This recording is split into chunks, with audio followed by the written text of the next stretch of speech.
Welcome to the Ethics Experts, where we're elevating ethics and compliance and HR to the strategic level it's supposed to be.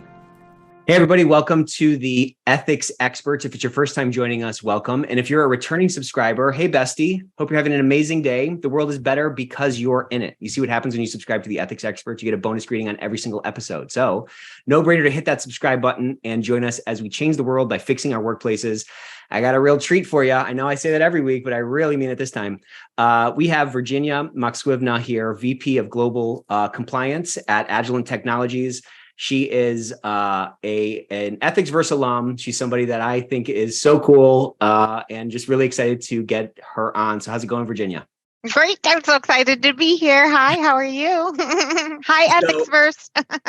I love your energy. I think you bring a really unique angle to the ethics and compliance game. And I think it's I love this podcast kind of selfishly because I get to talk to really interesting people and people who are doing interesting things in our space. And you're definitely one of those. So I just want to kind of dive deep into, we'll get into your story and stuff like that in a second, but I want to dive deep into what I think is your really innovative approach to this game and how you build teams and how you sort of approach it. Kind of describe it in, one paragraph if you can. All right. Well, first, thank you. So second, I'm obsessed with brand, right? So I'm all about personal branding, team branding, and I think that, customer first, right? And my customer is an internal customer, but I'm obsessed with creating moments of joy and a customer experience that's outstanding. So for my team's brand, it's all about risk-based, clear, easy, actionable compliance sprinkled with a little fun. And I think that sprinkled with a little fun is really important. We can still have fun at work. And while compliance, could be a dry, boring topic, it doesn't have to be. And I think of our team's job as de-lawyering, right? So my team calls me the anti-lawyer for a reason. I am trained as a lawyer, and I always start by saying, don't hold it against me. But I think that my superpower, one of my superpowers is sort of demystifying the law and taking really complex ideas and turning them into first what you can do at work. And I always start with the can do because I think it's really easy to start with the what you can't do and then people just shut down. I start with what you can do and then I finish with the do nots. And I think it's really important to have that sort of script for people because I believe people come to work and want to do the right thing. So I love it all. Print that on a shirt or something if we can. Yeah. But de-lawyering the game, talking about brand, talking about what we can do. Why do you think we've gotten it so wrong for so long? Why is this kind of common sense, to me at least, this sort of common sense approach? Why is this innovative in 2023? I think it's a human first approach. I think we forget where it comes from. We forget all the layers of who we're talking to, right? And so I have to think deeply about everyone from my manufacturing floor and my warehouse to my sales, to my marketing, to my CEO staff. And those are different levels and it's complex, right? And saying no is the easy thing. I always say that's lazy compliance, right? And I don't do lazy compliance. I think it's easier to say no. It's easier to do sort of bottom line. I also think the industry evolved a lot from lawyers and a lot from, fraud examiners and people who are used to sort of rule-based approaches as opposed to values-based approaches. And so I think it's about sort of peeling through all of that, peeling back the onion and being right, but what is it we want people to remember at the end of the day, right? I love the quote, people remember, not what you said or what you did, but they remember how you made them feel. And we, in my team, make people feel things first so that they want to come back and talk to us. And that's the amazing experience, right? Because if they don't want to talk to us, if they're afraid of us, we've already lost the game. We've already missed our opportunity. Yeah, you've already dug a moat around yourselves, and nobody wants to cross a compliance moat full of alligators or whatever. Sharks or lions. So I love that. I love that dichotomy where you said rules-based approach versus values-based approach. And I think that that's spot on. And I think the next gen compliance ethics officer is really going to understand that. And I think you're right. I think it came out of this sort of very like rules-based sort of black and white kind of background that a lot of the people that crafted programs or a lot of people who were tasked with building programs just sort of naturally gravitated toward. You famously, if people don't know, they need to tune in. You famously have built a reputation for building programs with like non-traditional people. And I love that idea. I think it's smart. I think we're going to see a lot more of that, particularly because ethics and compliance is really this multifaceted thing. It's not this one-dimensional, function in the organization. In order for it to be the circulatory system of the organization, and in order for it to actually influence the hearts and minds of people to where they want to behave as they grapple in that gray in the right way, we have to be able to resonate with them. And so that takes persuasion, and that takes influence, and that takes marketing, and that takes salesmanship, and it takes, clarity, and it takes communications, and it kind of takes all these different sort of colors on the palette for us to sort of paint this beautiful picture of, what a culture of integrity should be. Talk to us a little bit about how you think about crafting those kinds of teams, how, and what some of your experiences have been, and sort of, and frankly, in terms of like what the impact has been by sort of bringing this, it's kind of like an Ocean's 11 type of team, I think that you built. For sure. I think it's more Ocean's 13. Isn't that the all women team? That's my team, to be honest. Yeah, it's more of an Ocean's 13 type. I have more of an Ocean's 13 vibe. Let's be clear. And a little Scooby-Doo mixed in.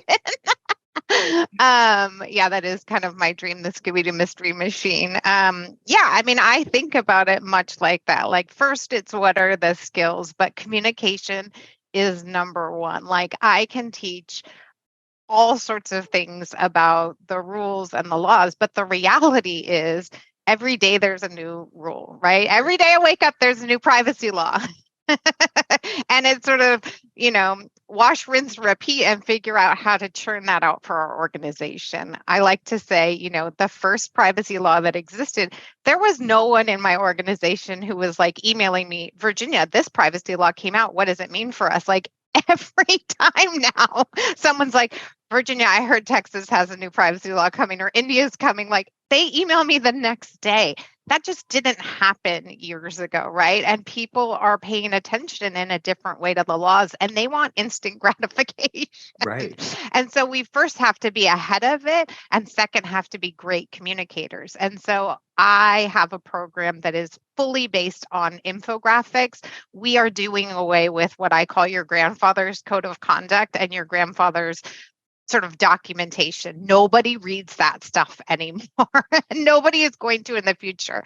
Like, I often joke, maybe our next version is going to be tarot cards or baseball cards, because that's sort of the amount of information people can grasp. And so what I train my teams up to do, whether they come from a background of marketing or branding or communication or learning and education or not, is, hey, we all have to have this skill of how to communicate in discrete, clear chunks and bottom line it for people. And if they know the law, we've already failed. Like, when I'm out and I hear my teams are talking about GDPR or FCPA, we've already failed. I don't want them talking about the law. I want them knowing the behavior. And so that's what we focus on. Behavior first, never the law, because the law is not evergreen. And so if we are talking about the law, we've already missed the boat in a million ways. And so we've had to sort of delegalize our teams and sort of teach them that GDPR was a thing from 5 years ago. It's not the thing today. It's not even close to the thing today. So we do cute things like weather forecasts of the privacy laws. And we do, infographics that describe sort of what our privacy principles are now, instead of talking about laws. We have a program that's called Pets of Privacy. And this is about hearts and minds. And so you can submit your pet, or as I like to say, your kid who's behaving like an animal, if you want, I don't care, right? And we'll put their picture on one of our infographics and describe a privacy principle, and then your pet's famous. And so we call it Agilent Famous. And so we have a page where you can just submit their pets. And so if I see your pet in your background, I'll be like, hey, did you know we have a program? And so I was on a call the other day with someone pretty senior in our organization, and I talk to them pretty regularly. And all of a sudden they said, Virginia, I've been waiting to talk to you. We finally have a pet I can submit. We have a new puppy in the house, right?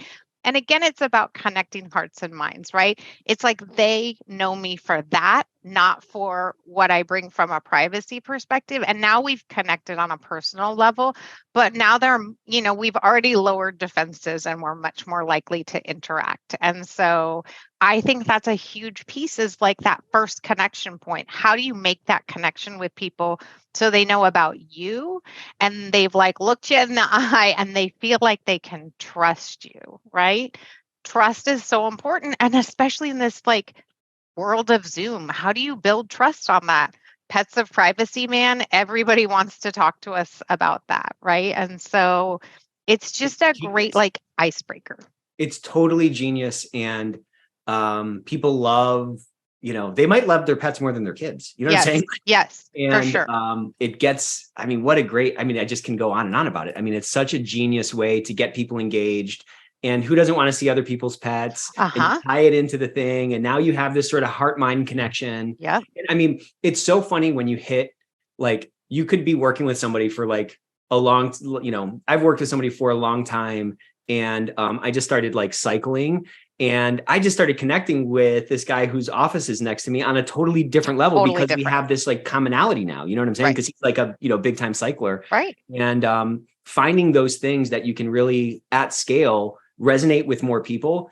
I mean, it just does so much. And how did you guys come up with that idea? I mean, that's just brilliant. Yeah. So, I mean, I have a house full of pets. We have 3 dogs and 3 cats. And so it's always a thing in our house. And so I'm always trying to think about what things resonate. And so I'm always like, what can we do with animals? Right. And so we started thinking about creatures of compliance, and our great privacy officer was like, pets of privacy. I'm like, great, run with it. And so she also has this giant French Mastiff. And so we started by using my tiny puppies at the time, who are now giant, and her Mastiff. And then we started that way. And it just grew from there. Like, we didn't know if it was going to be big or not. But then we also have this great woman who has a branding and marketing background on our team. We have a woman who has, an educational and training background on our team. And, everybody sort of just pulls together and they start to teach them why that's a moment. But then when you see other people respond to it, you're like, oh, this is a thing. Like, and then we talk on our team about, why is this a thing? And when people also say to me in maybe other parts of our legal organization, like, I think you guys aren't as maybe professional as we expect, right? I just take that head on and I'm like, yeah, that's intentional. Like, you got to be in on the joke here, right? I know what I'm doing. Like, this is all part of the plan, right? This isn't. It's so interesting, though. That's so interesting. Like, I'm not surprised by that comment, but at the same time, I kind of am, because it's so clear to me that like people don't resonate with professional. No. People resonate with authentic. Mm-hmm. Maybe they resonated with maybe my grandfather resonated with professional. I don't know, but like, why do you think that's still like a sticking point for folks? I think if you grow up as a traditional lawyer, right, then it's like, how can you be giving serious advice when you're dressed in a unicorn costume? Like, when you're dressed in a shirt that says straight out of compliance, right? And I'm like, because we're in on the joke, right? Like, we understand the layers that it creates, but I'm okay with it, right? Because I also know, right, the impact it has. And so what I try to teach them is, let me show you the impact I'm having on the business and how you can have that same impact. They do different things, right? They write contracts. And so, are you going to write Taylor Swift lyrics in contracts? Maybe not, but I'm definitely going to write it in my policy as an Easter egg and see who finds it, right? And so I think it's that they don't necessarily have the same flexibility in some of their work, or they don't see it. And so we try to teach them, hey, you can still jazz up some of your things just because you think there's this sort of traditional, my patent has to look this way, my contract has to look this way. Like, I don't write any of my agreements in a lawyerly language. Like, you put heretofore or including but not limited to, and my team knows I'm going to bleed red all over that. Like, write it for someone who can read it, because we can't write a different language. Like we can't write so that another lawyer has to read it. We have to write so that anyone up and down our chain understands it, or we've missed the boat on our policies. Well, I've just seen like so much. I mean, kind of what you're talking about is this like we're talking about an outcome. Yeah. Right. We want to have this certain outcome, and there's multiple paths, just like any mountain, there's 1,000 paths up a mountain. What it's really all about in my mind, and I think in your mind, is like, how do we get this outcome most effectively, most efficiently? Yep. And it's like people seem to oversample on like, well, you can only take this type of path. And it's just, it's so silly because, you can't build a house with one tool. You know what I'm saying? Like it takes all kinds of different tools, and you can't influence people with, one way. You have to do it a bunch of different ways. And if you really think about like what the core of influence is, the first battleground is like the attention. Yeah, like we have to catch people's attention. If my mess, like I have to gather, I have to get your attention and have you tuned into me to even open up your mind for that new idea to go in. If people's mind is like a steel trap and I can never get in there, it doesn't matter how I've sort of crafted this thing. Like I can make the most beautiful menu for my restaurant, and I could have the best food, but if nobody comes into the restaurant, they're never going to experience that. You know what I'm saying? And then nobody's going to talk about it. You have to get people to come in. You have to get people to engage.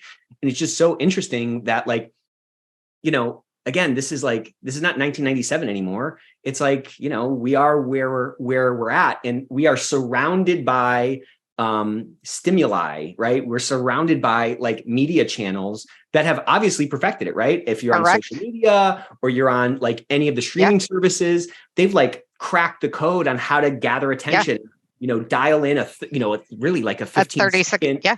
I mean, we do TikTok videos when Rap Battle was famous, and I had my CEO staff and I did a battle. Like I will do whatever is the current challenge. Like I have literally no shame when it comes to doing something that will get people's attention at work. And I actually think the first battleground is psychological safety, and that's why I start with how to build trust, right? But I think people worry, right? They're like, will this be enough? Will this be the thing? And I'm like, if what we're aiming for now is showing effectiveness, like I have much better metrics on effectiveness by the squeals I get. Like we got a cheer at our sales conference. And when people asked what their favorite session at the sales conference was, it was compliance. One, that's never happened. And two, my head of sales took notice and he was like, what did you guys do? Like we had a walkout song. We gave away t-shirts.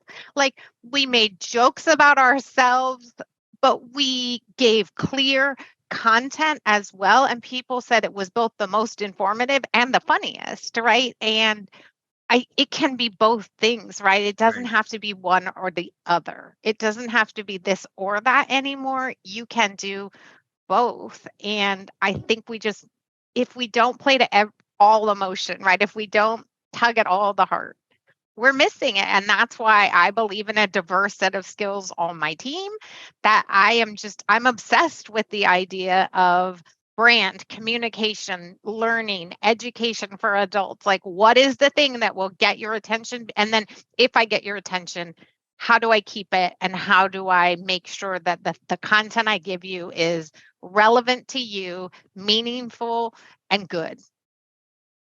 Yeah.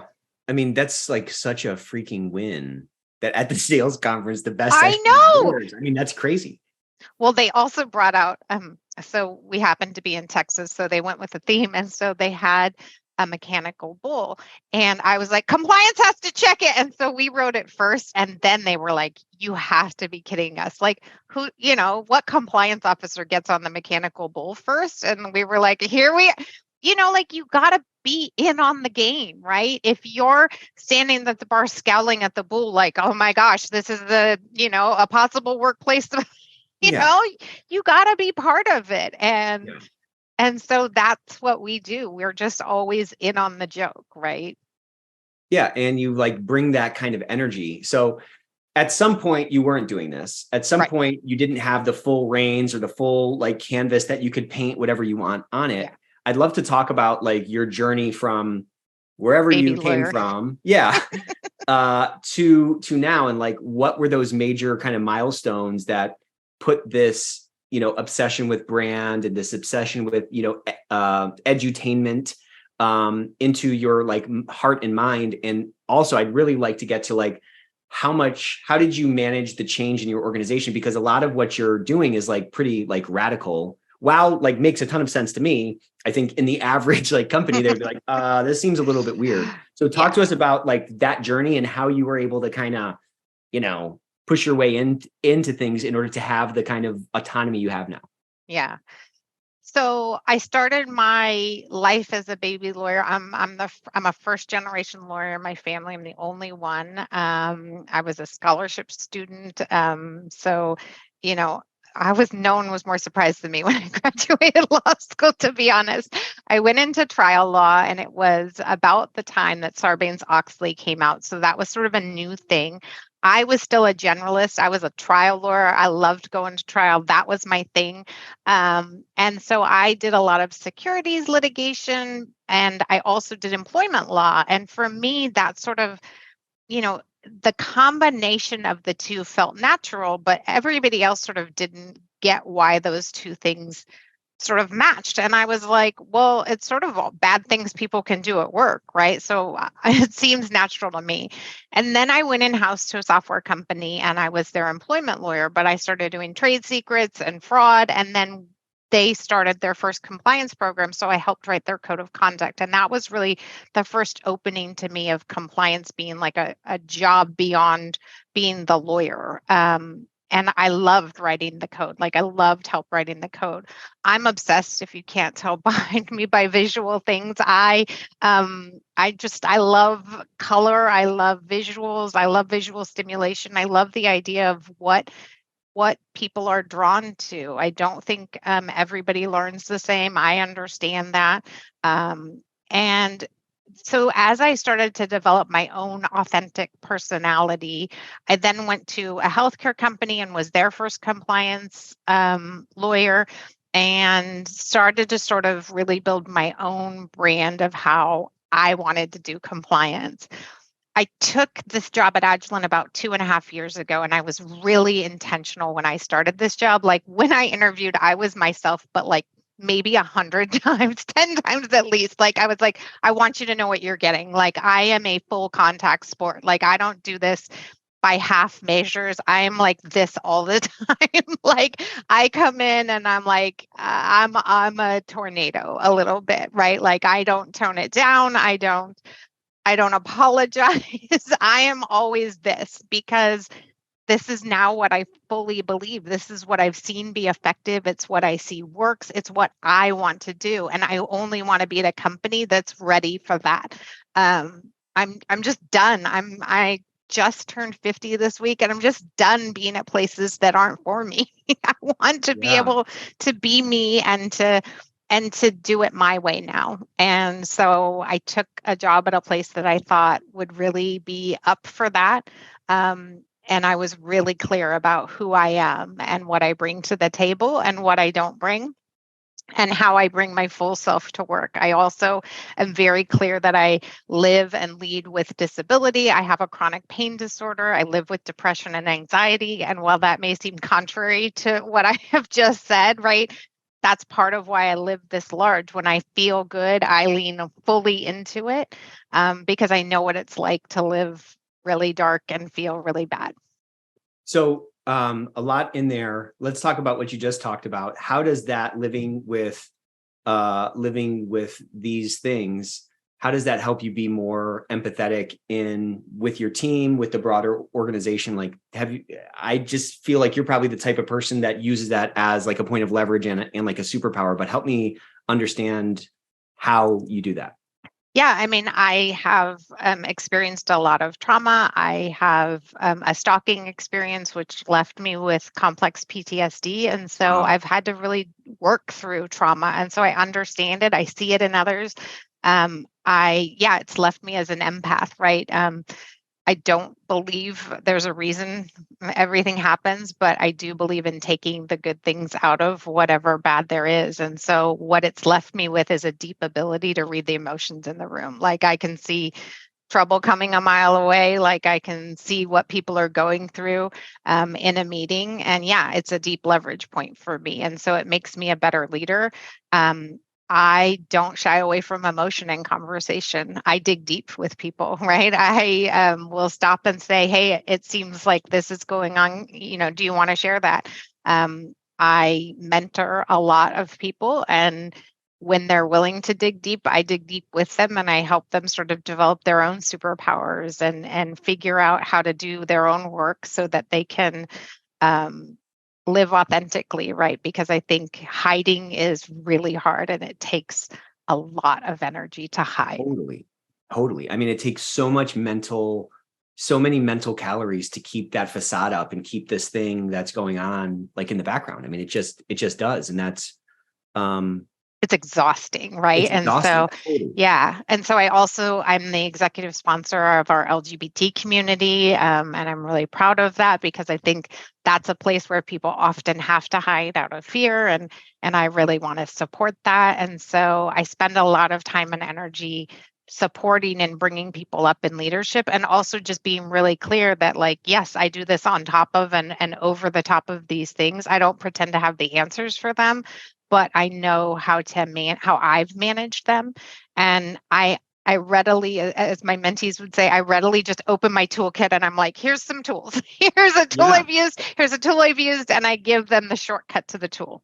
Yeah. You don't have to have the answers, but I think you have to have the heart. And, you know, what I find is interesting is kind of how consistent all of this is. You're talking about your involvement in this and the mentorship and, how you're able to balance this trauma and not hide it. Right. And I was talking to somebody last week on the ethics experts, and he said, I don't think it's ever realistic for people to bring their whole selves to work, because I don't think that that's a realistic thing. He said, if we can just not feel ashamed at work, though, that's kind of like good enough. And I thought that's an interesting reframe because I'm sure technically that's true.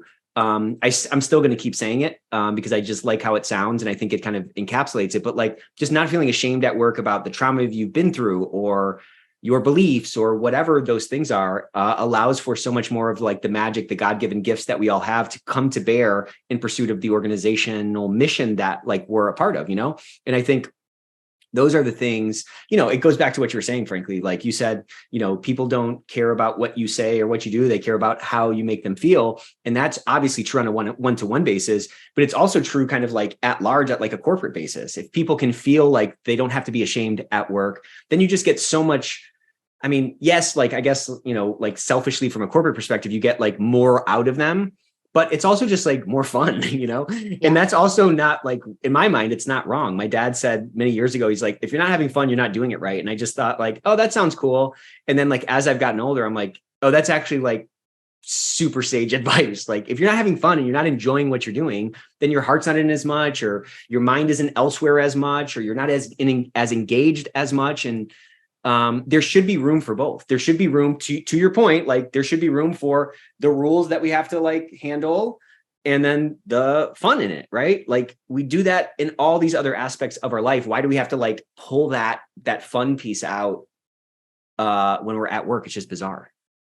Yeah. And I mean, I work at a mission-driven company, right? What we make are things that make the water safe, the soil safe, make sure that the drugs that are being made have the right combinations, right? Like we make cancer diagnostics. Like I work for a company that makes meaningful things. Like it is a joy to be able to contribute to that, right? Like if that doesn't get you up in the morning, nothing will.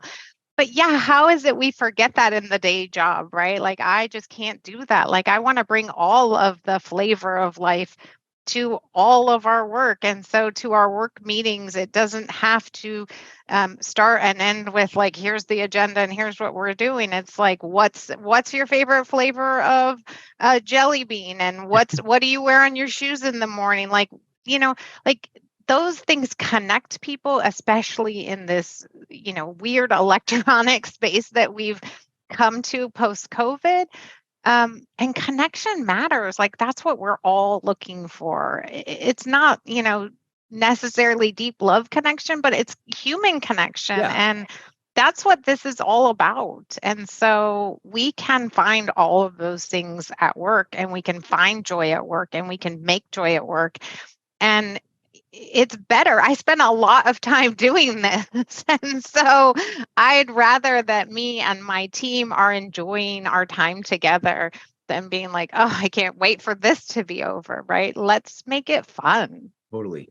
So as like, I want to talk a little bit about like what, it seems like you came to the job interview for this job. Like, okay, if I'm going to take this job, it's going to be how I want it. Right. Yes. And what I find is interesting in that is when somebody comes in with a vision, like if we're creating a position in our company and they come in with a vision and they come in with that confidence, I'm like so bought into it. You know what I'm saying? It's like, I'm like, okay, cool. This person kind of gets it. They're going to make it their own. Yeah.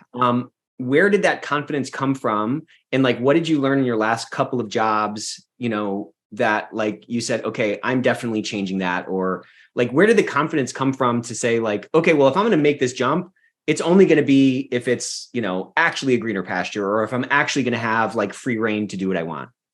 I mean, I spent almost 13 years at my last job. I am a serial monogamist when it comes to jobs. So let's start there. So I think it's, I'm not sure that it's confidence as much as it I know now after, almost 25 years in this business, like what I think works, but also what I know brings me joy and where I do my best work. Like I'm best at this kind of program. And so if this is the kind of program you're up for, then I'm the right person for you. Right. If you want to do plain vanilla, then let me introduce you to other people who that is what they're great at. And that's fine. Like I have no judgment about people who want something else. Like maybe this isn't great for finance, right? I'm cool with that. Like I went in saying, I know who I am and I know what I want to do. And if I'm right for you, great. If I'm not, also great. Like no judgment anymore. Like I just am not going to take it personally anymore if I'm not right for people. Because I know now what I didn't know when I was 20, there are hundreds of thousands of millions of companies out there, and you can find your people, you can find your tribe. I think we often are like, oh my gosh, it has to be this one or that one. There's so many places, and they are very different based on their leadership and their ideas and their models and their things. Find the one that's the right fit for you. Take the time to do that. So that's the confidence I have, is knowing the variety that exists out there, because I've worked with so many different kinds of companies now that I know there is a place, and now I know who my people are and who they aren't, right? And I'm okay with not being for everyone at this point in my life. Yeah. I mean, I guess just knowing that variety exists and that's okay. And that's great. That in itself is can be a source of confidence. As you've sort of built out this team, you said you've been here for 2.5 years.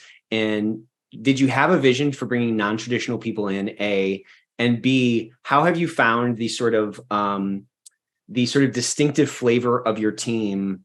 How has that sort of been a catalyst to attract like-minded folks? Do you find that happening, or how does that sort of distinct, energy or whatever profile of you, and as that trickles out to your team, how does that serve as how does that help you sort of sort through people that are joining your team? You know what I mean? Yeah. So I absolutely had a vision for bringing in non-traditional people. And, off the bat, I knew I wanted an operations lead for compliance, which a lot of people don't do, right? It's sort of a chief of staff, and the person I brought in is someone I've worked with a long time. I waited 5 years to get her on my team. I'm a person who has sort of a bench out there always. And I'm always like, you're on my bench. And if you're on my bench, it's like the FBI, once you're in, you're never out. And so I play the long game. I will keep you on my bench forever. If I think you're talented and I want you. And so she had a marketing background. And we worked together on a project, and I was obsessed. I knew that was the thing I wanted. She had worked on bringing product branding and marketing to life. And I knew that she knew deeply how to do product things, how to talk to sales and marketing teams, but also how to then brand and market a program.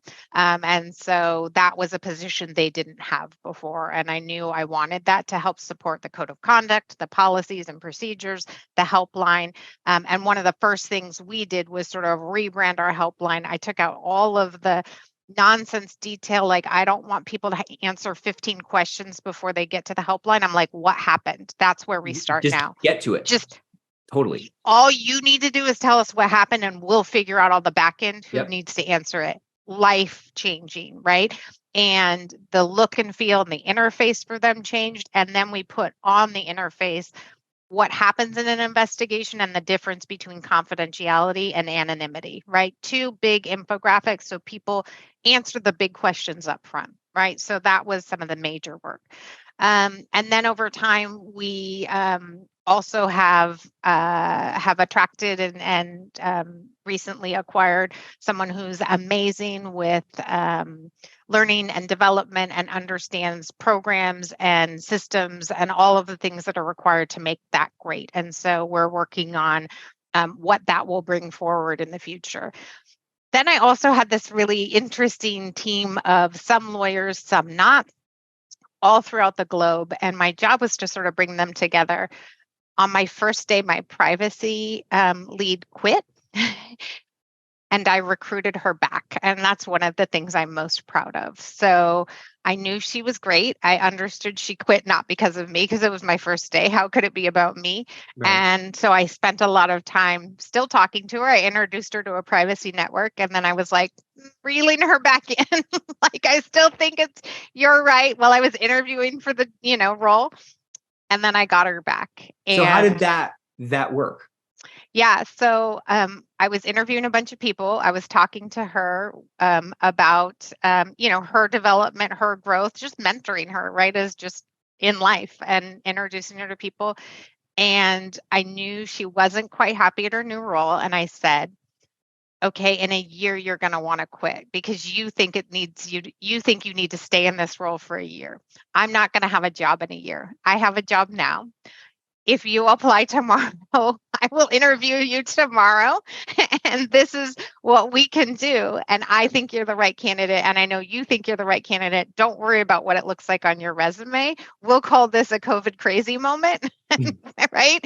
And if you think this is right, I know it's the right thing. And I know how much the organization loved you because I got a million emails when you left. And so we made it happen. And she's like, I don't think you can make this happen. I was like, you watch me. I'm magical. I'm a magical unicorn. And we made it happen. And I got another million emails when she rejoined about, how did you do that? I was like, I'm a magical unicorn. That's amazing. But, I mean, it kind of comes, I would imagine that you didn't have that agenda from the start. I think I didn't. You just were trying to help and trying to open your network up authentically, and you were mentoring this person authentically. This wasn't like a bait and switch type of a situation. It was 100%. It just sort of naturally worked. And I always say that the key should fit in the lock. And sometimes people bounce for a reason and then they regret it. But just having that sort of freedom and getting to know you in sort of a low stakes way really probably helped a ton. And now you have someone that's probably, even more impactful than they were, right? Like, they left and got a ton of emails. They're probably even more engaged than they were, especially at the end when they were looking for like their next opportunity. And what a great sort of story and what a great way to kind of make an impact right off the bat as you join the organization, Yeah. And so that also helped the organization see that I wasn't the same. Totally. Right. Person. Yeah. Right. And so every moment is sort of a moment to tell your story. And so every introduction, every reintroduction, every new person, I'm trying to tell the story of what we're trying to do. And then I have, a bunch of, we have this interesting challenge in our organization. When I started, there were about 400 people in the organization with compliance in their title somewhere. And I'm like, well, they don't all report to me. Who are they? And so I was like, doesn't matter. I'm just going to start emailing them all and treating them all like they're part of our team. And so that's sort of what I did. I just started talking to them all and like bringing them all into the fold. And over, 2 years, some sooner than others, they just started being part of the emphasis and the feeling and the part of the team and the organization, because they heard me say the same things over and over in the same communication. And so they got on the wave of what we're trying to do and started being part of a program and feeling part of a team, right? And I think the first thing, that feeling part of a team, is more meaningful than the program piece. And so that's 100%. where I always start. So you seem like a long-term focused person. Yeah. You play a long game. Yeah? Play the long game. So, where does that come from? Because I think that is such a, I think that's like such an underused, like, I just think that is like the way to live everywhere. And I think when you do that, it allows for like a lot more budget to do stuff like that. And you care less about like, okay, well, I'm just going to keep emailing these 400 people because who cares? Because I'm just going to keep doing it. Versus like somebody who has a short-term focus who ends up which I think kind of leads to this like outcome-based approach where you're really kind of like concerned with the outcome, many times an outcome you can't actually control, that then creates this anxiety loop that then ends up like compromising efficacy and so forth. So tell me about that. Like, have you always been a long-term focused person? Has that been something that like you developed? And what advice would you give to somebody who, I mean, we all fight this, of course, we want the results sooner, and we had some technical issues before this thing, and I was, apologizing for it. And you're like, don't apologize for something that you can't control. But like that frontier in my mind of what I can control and what I can't control, like, even though I would sort of label myself a long-term focused person, like that's a moving thing. And I get that wrong a lot. Like, what would you tell to somebody who finds themselves like constantly caught in that sort of outcome, attaching too much to the outcome? How would you help them reframe, how much, the promised land that is that long-term focus, and how freeing that can be? So I was not always good at this. Like when I was a baby lawyer, I was transactional. I was like, my job is you're paying me X amount an hour to do this work. My job is to do the work. You don't care about what I do on the weekend. You don't want to know my things. And so I was not relational at all. Yeah. And my first job in-house, the team was like, stop shutting your door and being so transactional. Like I got a lot of feedback about being too transactional. And because I was the HR lawyer in the first job, like I used to try and shake hands and they all came in for a hug. And I was like, I don't hug. Like I'm a handshaker. What are we doing? And so it really had to change my boundary. And I learned a lot from just being an employment lawyer, because the HR team is all about the relational aspect and not the transaction. And so I would say they taught me a ton. And then what I really try and learn is like, it doesn't all have to happen in the meeting. And I think that's what happens is like we have this schedule and our schedule is all about meetings, and we forget that you can circle back and be like, hey, I messed up on this and I want to just reset. And if you just remember, it's not just about that meeting or that moment, and you have the control over the relationship and you do the circle back, that's where I get a lot of power and a lot of then grace for myself. Because in moments I make really dumb mistakes, and then I try and really share with my team the dumb things I do and the circle back, right? Because that's where the power is to be like, I reflected on that and I was not my best self and that was not my intention.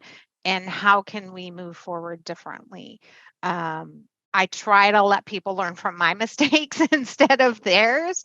And I'm really big on sharing my own goof ups, because I think the team can be like, oh, you're amazing. And I'm like, no, I'm human. Like, please don't make any. I mean, yes, I am a magical unicorn, but also, right, I know where that power comes from. And I'm also human. I screw up all the time. And so I think it's that, right, creating that space between it has to be done in this moment, in this conversation versus I want to be in relation and I want to have us have a good dialogue. And when you're in an organization, you are not just going to meet that person one time over this one thing. Mm-hmm. You've got to be relational with them. Yeah.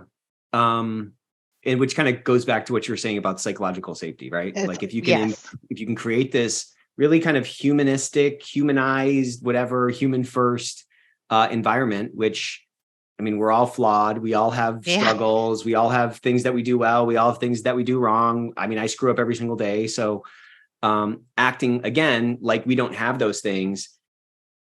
I mean, that takes a lot of that mental energy, right? To kind of keep that facade up and be the great, and powerful Oz. Yeah. You know what I'm saying?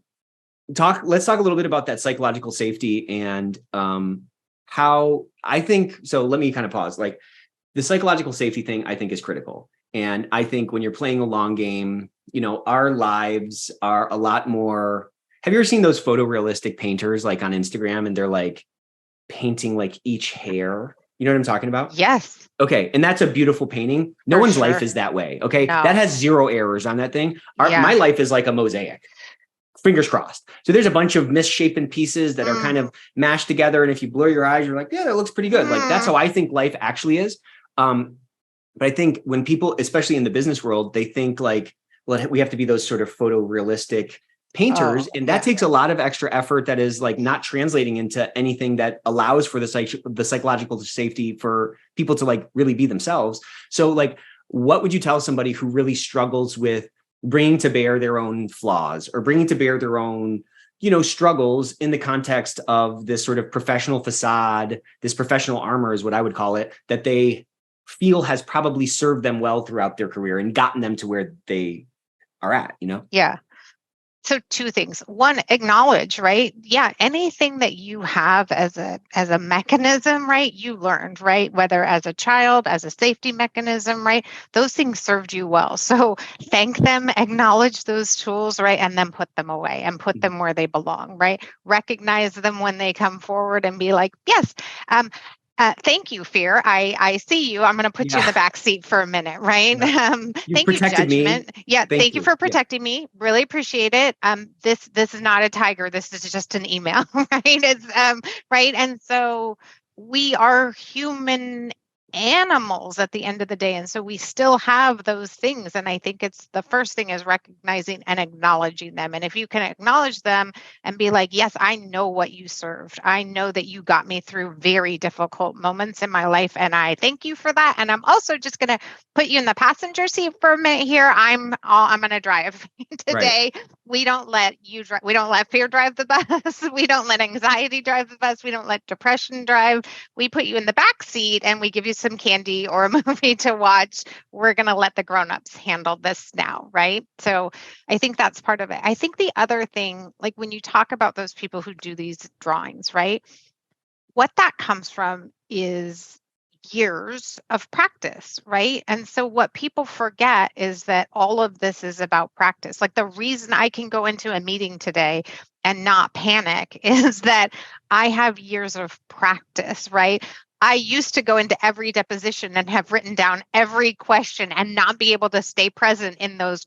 Like I couldn't listen to what they were saying because I was like, what's my next question? Right. And everyone would be like, you have to listen and you have to know. And I'm like, yeah, but I don't know and I don't understand. And so I'm just writing it and I'm just doing the work to get to a place.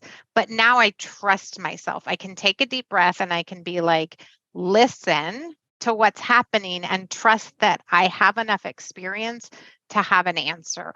Or I can say, I don't know. Can I get back to you? And I think that what happens in those moments is we get hijacked. We're like, we have to answer on the spot, or I don't know enough, or I'm going to feel flooded and I'm going to get overwhelmed. It's okay to take a beat. It's okay to be like, I can't answer that right now, or I'm actually not comfortable talking about that, maybe at a different time, or right, you've got to though practice and you've got to practice low stakes, right? So practice first with your friends. Like I didn't always talk about all of these things and I don't always, but the more I do, here's what I learn. Every time I say things about anxiety or depression or chronic pain, those are the things people come to me after and want to talk about, right? They don't want to talk about what I do all day in a compliance program.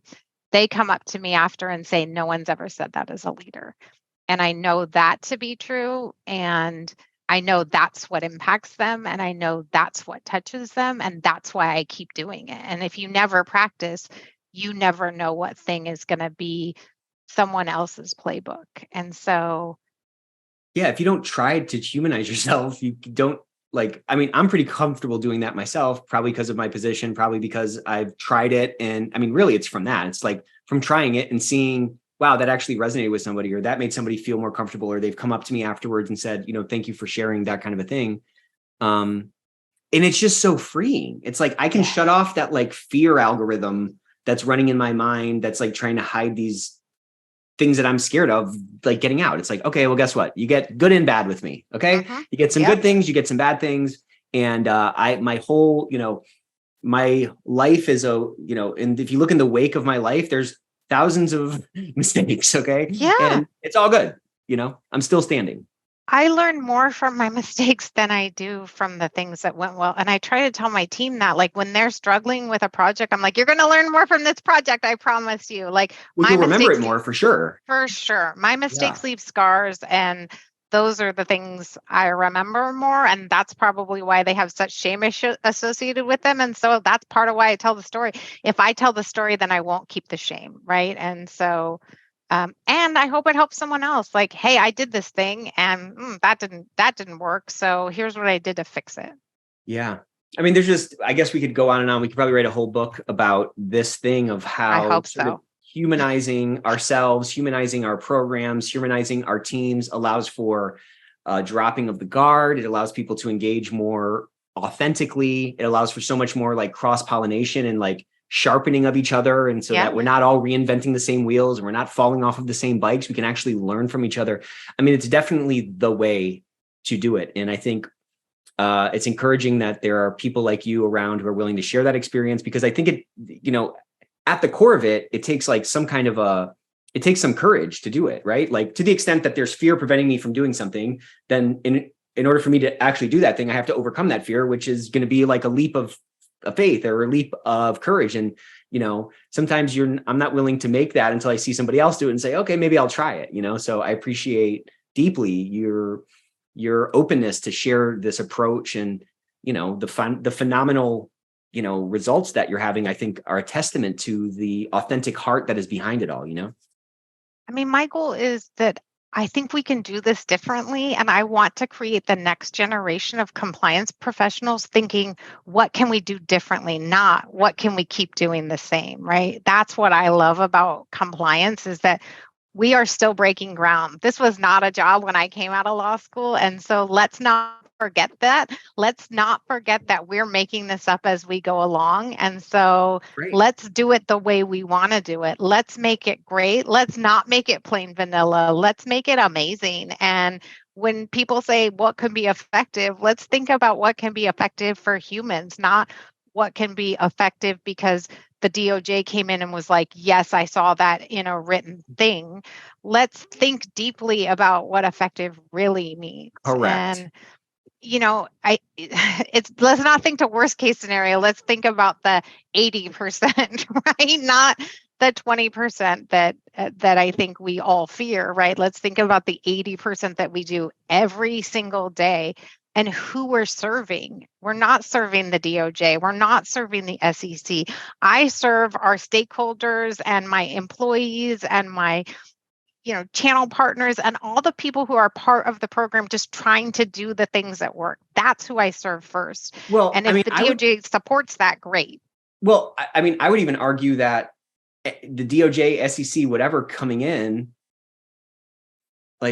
if the goal is effectiveness, then you can have a very good argument on why you think this is effective. And I have these data points to show, hey, look at my engagement is up and so forth. Obviously, it's not carte blanche to just ride, mechanical bulls all the time and give out t-shirts with no message behind it. But if that's a packaging, if that's how we're plating the dish, and that allows people to engage at a deeper level, I don't think there's anything to worry about from the DOJ perspective. As a matter of fact, I would imagine that they would say, wow, this is actually innovative. And this is actually probably, at the end of the day, we're trying to drive human behavior, and we're playing a game of attention, and we're playing a game of influence. And I can see at least the intentional drive to, toward efficacy. That's what you're really driving at. So, and also how bad is it going to go? If you do something new, like how bad is it really going to go? We can think in bets. We've been talking about this a lot, like the importance of thinking in bets. And, you can win a poker tournament without winning every hand.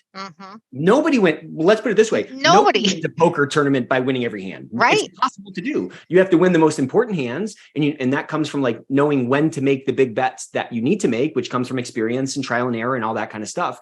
But I think like a lot of people are playing this game, like I got to win this tournament. And in order to do that, I can't lose any chips at any point in time. And It's an insane way to go through life. It's an insane way to go through this game, I think. Absolutely. And I think we've been playing too safe in compliance. And 100% so agree. I want to play more risky, and I want to play more fun, and I want to play more interesting, and I want to tweak the knobs a little bit and turn up the volume in some places and see what really works for people and what doesn't. And what happened is we keep getting invited back, and we keep getting invited to different things that we weren't even considered for before. And that's how I know it's working.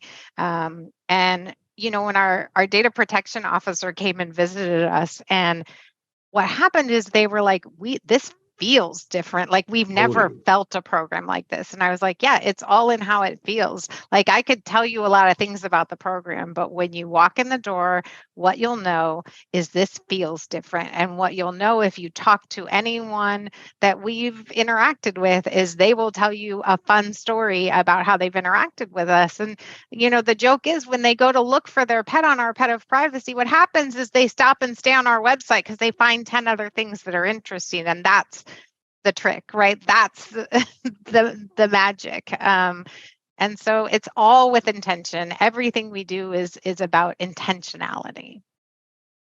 Man, oh man, I just love it. It's so I'm so like energized from this conversation because it is the next level. It is the next thing. And our behaviors sort of stem from our brains and our minds, but our minds are sort of determined by our heart. And if you can get that heart connection right, if you can humanize it, then you're going to get brought in earlier. And people are, and if you can resonate with people on that heart level, then you're going to authentically change those behaviors. So those aren't going to be like, bumper stickers on the car. It's going to be the fuel for the engine, which is a much different thing, and I think we've been so concerned about putting bumper stickers on the cars that are our business.